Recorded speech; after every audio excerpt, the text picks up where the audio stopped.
আপনি দেখছেন news now, আমরা জানি কোনটা খবর।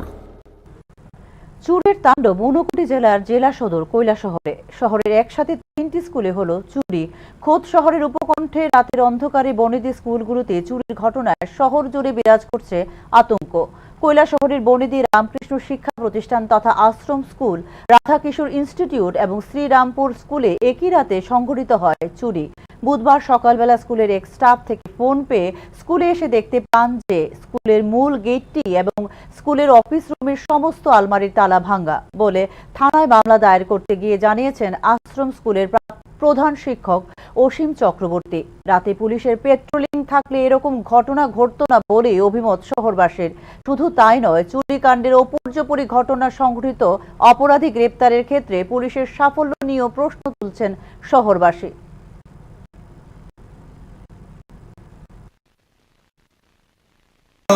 আজকে সকালে আমাদের স্কুলেরই গ্রুপ ডি একজন ও আমাকে ফোন করলো যে স্যার আমি স্কুলে তো লাইটটা অফ করতে এসেছিলাম, হঠাৎ দেখি বাইরের তালাটাও ভাঙা, অফিস রুমের তালাটাও ভাঙা।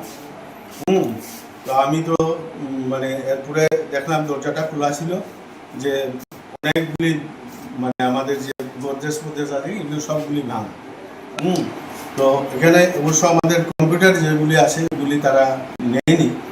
আর আমাদের একটা কেসের একটা ইয়ে আছে, ওটা ট্রাই করেছে ভাঙার, কিন্তু ভাঙতে পারেনি। হয়তো এটা মানে সেটা ভাঙলে আমাদের অনেক সমস্যা হতো।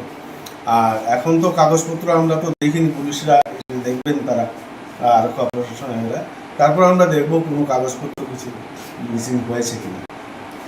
এই হচ্ছে ব্যাপার। কখন জানতে পারলেন সকালে কখন জানতে পারলেন? হ্যাঁ, কখন বলতে 8:30 9টা হবে। 9টা হবে। স্কুলে কি নাইট গার্ড আছে?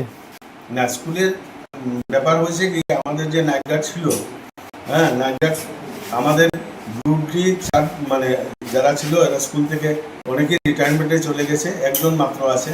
ম্যানেজিং কমিটির সিদ্ধান্ত নিয়ে ওকে বলা হয়েছে যে দিনের বেলা তুমি একটু সাহায্য করবে, আর সন্ধ্যার সময় লাইট জ্বালিয়ে যায়, সকালবেলা আবার এসে লাইটটা বন্ধ করে যায়। আমাদের